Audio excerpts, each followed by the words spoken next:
Çox adam bilmir ki, əllərin hərarəti hər bir təamı daha dadlı edir. Düzdür. Düzdür. Hələ əli yumayan.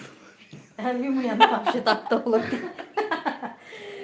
Amma ki mən şirniyyat tortzad edəndə əlcə ilə edirəm xəmiri. Özüm nasıl deyir, narahat olma mənim xəmir zad olanda. Belə öyrəşmişəm. Hətta evdə əti zadı qarışdıranda. Yorulmayasınız əllərinizlə. Ləvəndi düzəldəndə.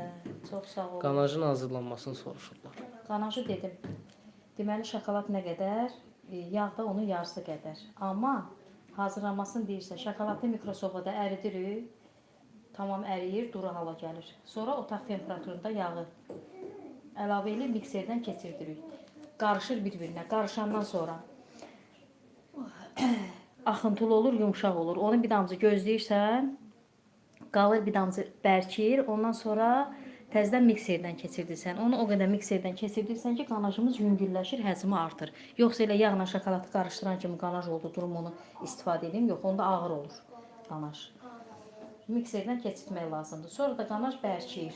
Bərkiyəndə